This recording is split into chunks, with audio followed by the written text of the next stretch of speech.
विष्णु, मेरे पास आओ बेटा। जी बाबूजी, मैं यहीं पर हूं, आपके पास।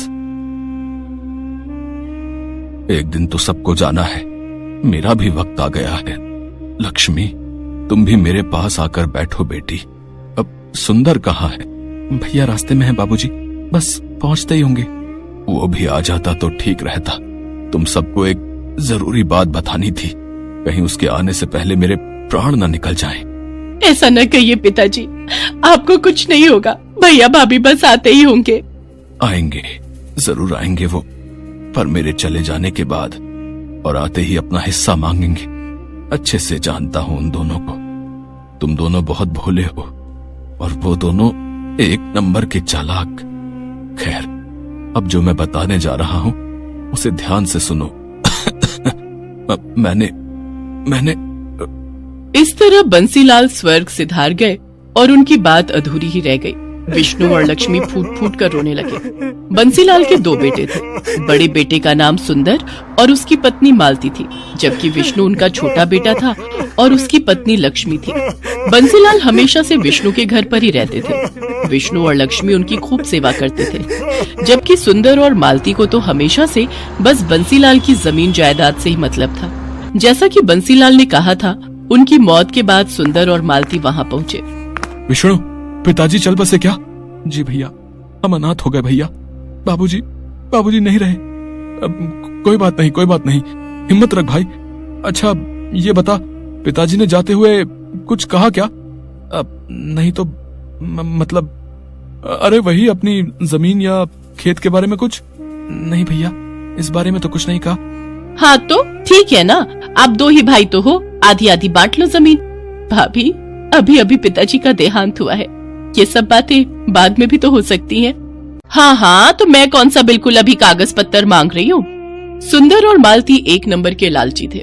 सुंदर बहुत पहले ही पैसे कमाने के चक्कर में शहर चला गया था और शहर में रहकर उसने अच्छा खासा पैसा भी कमा लिया था, जबकि विष्णु सिर्फ इसलिए गांव में रहा ताकि वो अपने पिता की देखभाल कर सके और खेती बाड़ी संभाल सके। इस तरह से सुंदर के मुकाबले विष्णु हमेशा से ही गरीब ही रहा। लेकिन इस बात का न तो विष्णु को कोई अफसोस था और न ही उसकी पत्नी लक्ष्मी को। दोनों ने मिलकर बंसीलाल का बहुत अच्छे से ख्याल रखा और उन्हें कभी कोई कमी नहीं होने दी।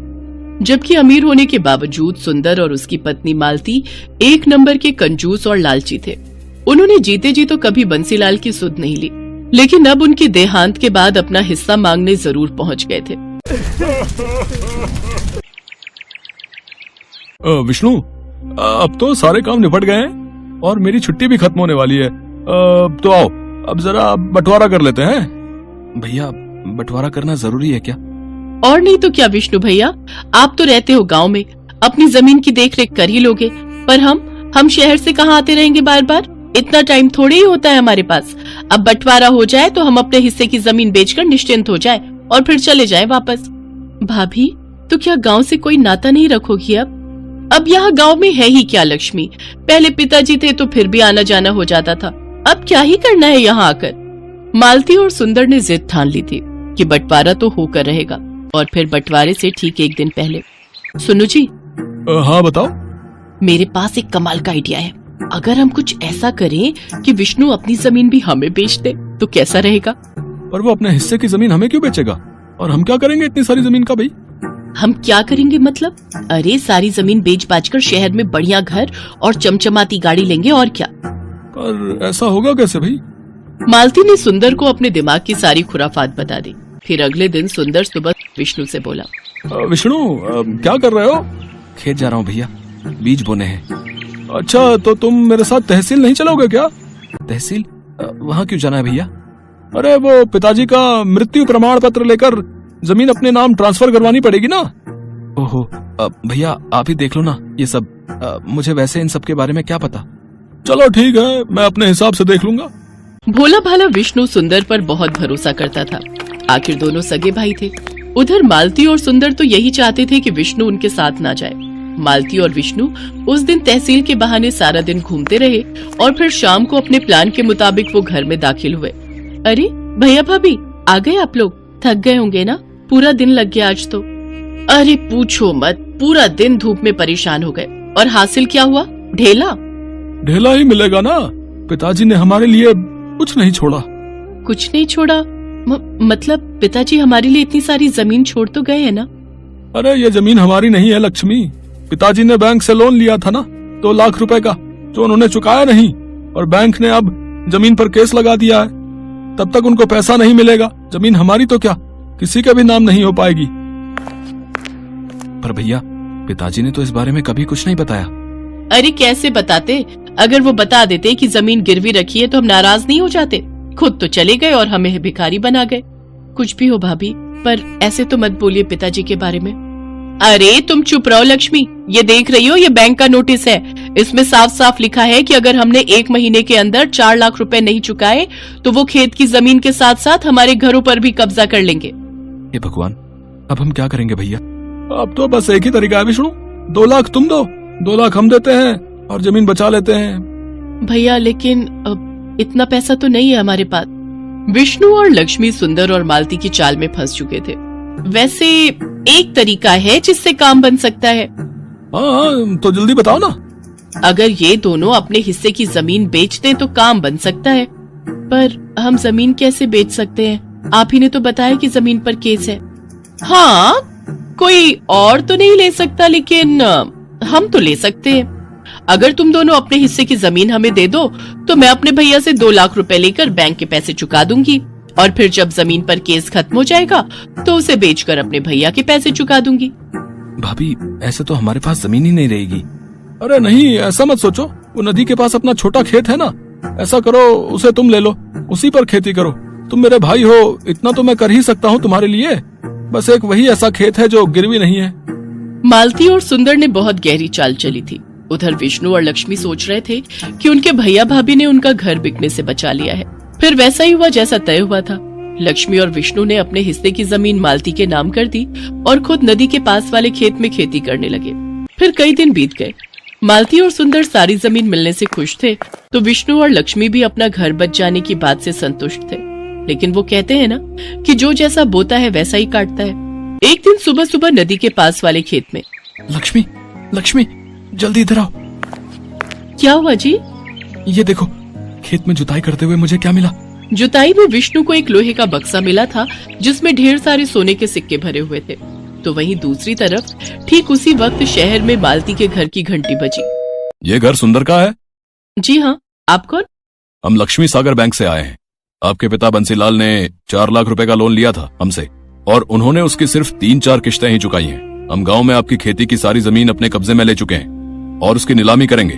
अगर आप चाहते हैं कि हम ऐसा ना करें तो आपको सूद समेत कुल 9 लाख रुपए भरने पड़ेंगे, वो भी 3 महीनों के अंदर। सुंदर आए तो उन्हें ये बात बता देना। मालती को समझ नहीं आ रहा था कि आखिर ये सब क्या हुआ और कैसे हो गया, लेकिन सच तो यही था कि अब जाकर हुआ था असल मायने में बंटवारा। जिसने जो बोया था वही उसे मिल रहा था।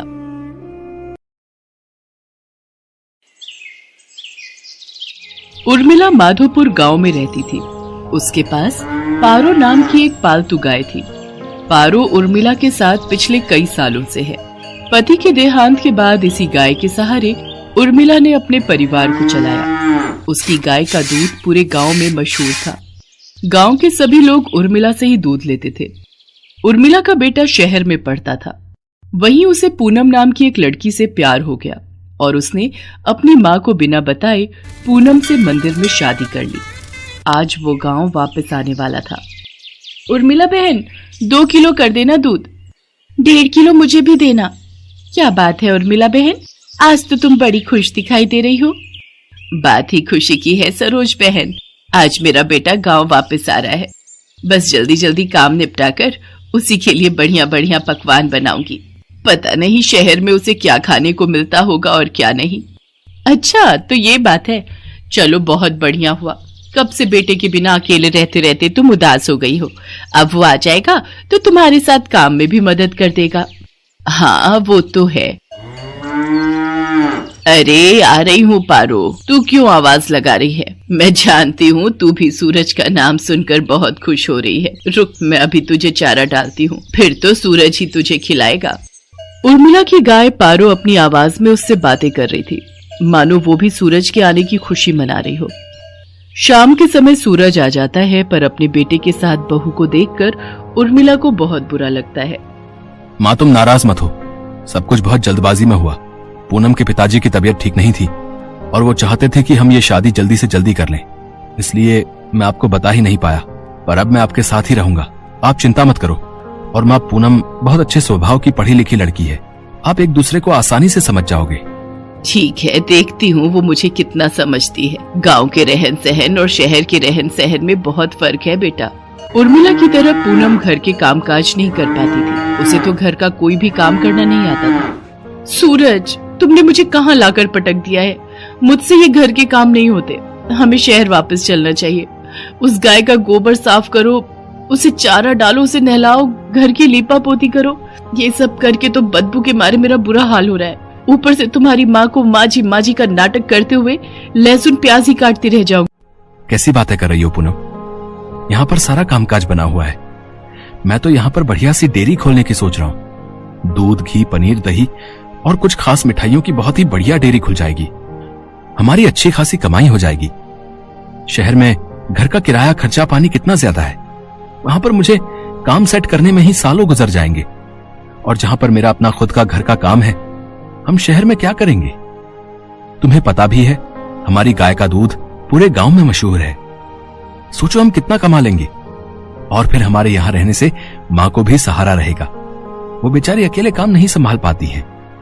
अच्छा तुम काम करो, मैं थोड़ी देर बाजार होकर आता हूं। कह तो सूरज ठीक ही रहे हैं, शहर में काम करने के लिए पैसों की भी जरूरत होगी। यहाँ पर तो अपना मकान, अपना काम है, और फिर हमें तो पैसे कमाने से मतलब है। कुछ सालों में अच्छे पैसे कमा लिए तो बाद में शहर जाकर बस जाएंगे। पर मुझे किसी भी तरह से सासू माँ से अलग होना है, ताकि उस गाय पर मेरा कब्जा हो जाए। पता नहीं, माँ जी तो बहुत चालाक है, कितने पैसे अपने अंदर करके बैठी होंगी। पूनम को पता था कि सूरज गांव में ही काम बढ़ाने वाला है, इसलिए वो अलग होने के रास्ते ढूंढने लगी। सूरज, सुबह से काम कर करके मैं थक गई हूँ। मेरे आने के बाद माँ जी ने घर के सारे काम मेरे ही जिम्मे डाल दिए हैं।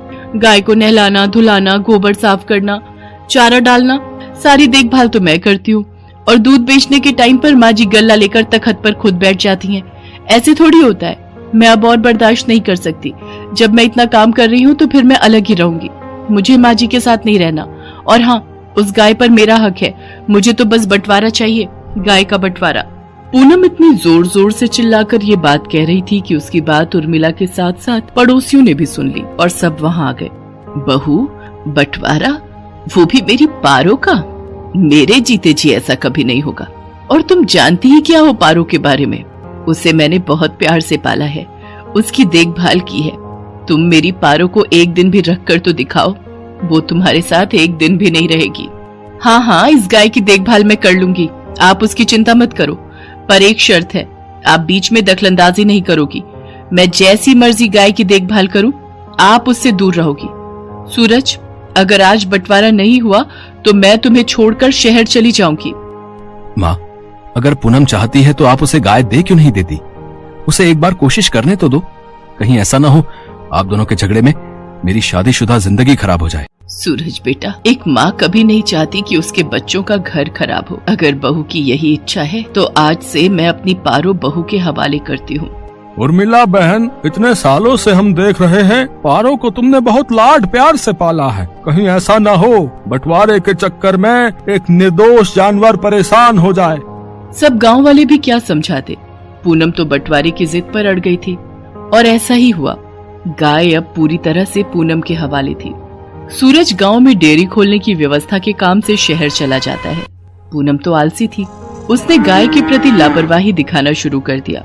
वो सुबह उठकर ना तो गाय का गोबर साफ करती थी, न उसे नहलाती धुलाती थी और न ही उसे समय पर चारा देती थी। इसी कारण गाय के आसपास बदबू फैलने लगी और मक्खियां, मच्छर, कीड़े मकोड़े आने लगे। गाय को समय पर चारा नहीं मिलता था, वो कमजोर हो गई।